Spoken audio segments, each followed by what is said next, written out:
हमारे साथ बात करने के लिए उत्तर प्रदेश के उप मुख्यमंत्री केशव प्रसाद मौर्य जी बिजनौर में एक घटना सामने आई जिसमें मजार को तोड़ने वाले दो युवक, दोनों भाई निकले और दोनों मुस्लिम समाज के निकले। क्या आपको लगता है एक बड़ी साजिश की संरचना हो रही है उत्तर प्रदेश में? देखिए, ऐसे किसी भी प्रयास की मैं कड़ी भर्त्सना करता हूं, और जो चाहे वो देश विरोधी हों, चाहे वो समाज विरोधी हों, चाहे प्रदेश विरोधी हों, ऐसी ताकतों को मैं स्पष्ट चेतावनी देना चाहता हूं कि उत्तर प्रदेश में उनके इस प्रकार के मंसूबे सफल नहीं होंगे। कि आप किसी मजार में जाकर के तोड़फोड़ करो, आप मुस्लिम होकर के और हिंदू वेश धारण करके करो, या तो शुद्ध रूप से उत्तर प्रदेश में जो दंगा मुक्त प्रदेश बन गया है, उस दंगा मुक्त प्रदेश का माहौल खराब करने की एक गहरी साजिश और एक गहरी किसी योजना का हिस्सा है। इसकी बहुत गहराई से जांच होगी। जो भी इसके दोषी होंगे, जो पकड़े गए वही नहीं है इसके पीछे एक बड़ी चैन होगी। उनको भी खोज निकाला जाएगा, उनको जांच करके जो कानून के हिसाब से कठोर कार्रवाई की जा सकती है वह की जाएगी। लेकिन वो यूपी का माहौल और देश का माहौल खराब करने वालों की साजिश को सफल नहीं होने दिया जाएगा। लगातार घटनाएं बढ़ रही, चाहे लोलू माल का मामला हो, चाहे मेरठ का मामला हो, बिजनौर का मामला हो, बहुत सारी ऐसी घटनाएं, सीरीज ऑफ इंसिडेंट्स हैं। तो क्या लगता है कि एक कहीं से गाइडेड कुछ प्लानिंग है जिसकी वजह से, क्योंकि यूपी में बहुत सारी चीजें सामने आ रही हैं इस तरह की? देखिए, इस देश के अंदर जो दो चीजें, इसका दो पक्ष मैं मानता हूँ।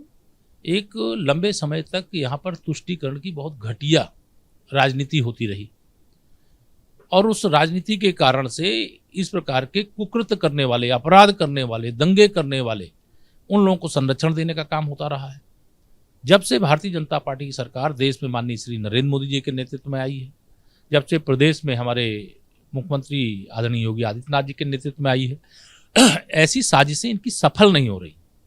और इस साजिश के सफल नहीं होने से ये बौखला करके इस प्रकार की ताकतें, मैं ये नहीं मानता हूं कि इसमें सारा मुस्लिम समाज जिम्मेदार पूरा जुड़ा हुआ है, ना मैं ये मानता हूं सारे राजनीतिक दल के नेता जुड़े हुए हैं, लेकिन जो मुट्ठी भर लोग हैं जिनकी सोच देश विरोधी है, जिनकी सोच समाज विरोधी है, जिनकी सोच सांप्रदायिक सौहार्द बनाए रखने की विरोधी है, वह लोग इस प्रकार के प्रयास करते हैं। वह प्रयास कभी सफल नहीं है।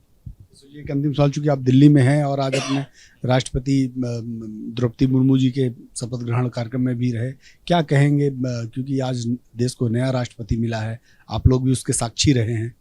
देखिए, यह मेरे लिए भी जीवन के सौभाग्यशाली क्षणों में से एक क्षण है। मैं तो रो पड़ा था जब उनका भाषण सुन रहा था।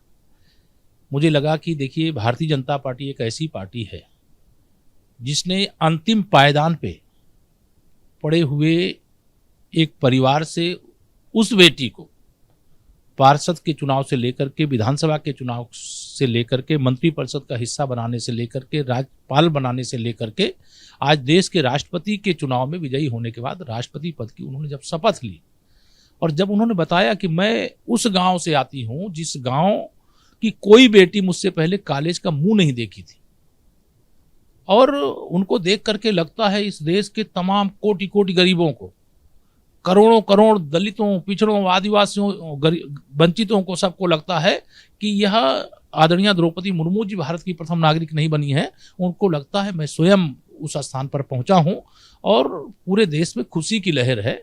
मैं व्यक्तिगत तौर से भी उस प्रकार के बैकग्राउंड से आता हूं, और उनके शब्दों से वह दृश्य मैं देख रहा था जो तमाम जीवन की कठिनाइयों का सामना करते हुए जब कोई व्यक्ति इतनी लंबी यात्रा और देश के प्रथम नागरिक के पद तक पहुंचता है, तो यह बहुत गौरव का दिन था, बहुत ही आनंद का दिन है।